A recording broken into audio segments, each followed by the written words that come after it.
kanthi nyuwun nugragung Gusti Kang Maha Murah. Paringgan kanggo Bapa Siswanto tinarbuka kanthi waosan basmalah. Bismillahirrahmanirrahim. Tata-cara kang kalih pamboyonging penganten putri saking sasana Panti Busana tumuju sasana Paringgan. Inggih menika katur Ibu Puji Agus Lestari, Panaweden Ibu Lilis Nurhayati, kepareng hamrapeki penganten putri kakanthi tumuju sasana Pahargyan. Samono mesti narbuka sasana Panti Busana katon ngegla Sri penganten putri ngambar arum kadi puspa kang mawarna-warna candrani.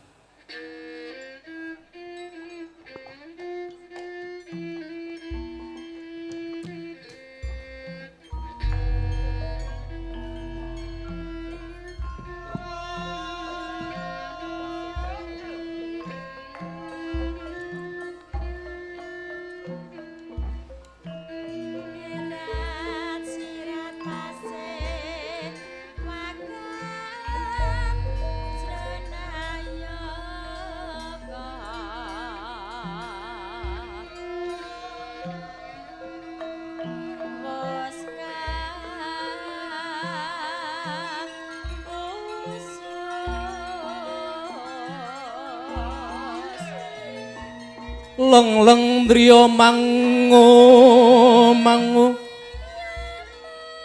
Om suwuh rep Data Pitana suwuh werdini dadi rep swasana tentrem Data panggayuh Pitana luhur sirna memala dadi swasana tentrem lamun ta kita sami henggandriyuh luhuring agami.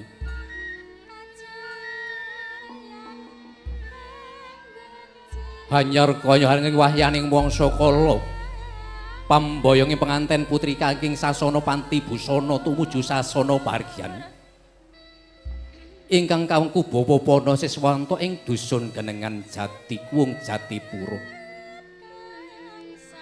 Mangkono dusun Genengan dusun ingkang edi endah taruturi katon mugi penganten sarimbit ing mangki ngonyo gebrur bebayan agung tansah pikantuk pitulunganing Gusti pituduhipun Gusti ingkang Maha Agung satemah tansah bagya mulya donya tumengking delahan. Wus dumugi ongyan kang tinuju siri penganten putri gya kalenggahaken wonten kursi renengga pinangun. Samono pinugel kang kinucap sian kanigek kang hamoreng kawi.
Para tamu penganten putri wis enggah satata kanthi hanggono raras ingkang ateges lenggah piyambakan hanyantu praptaning gegandelening ati.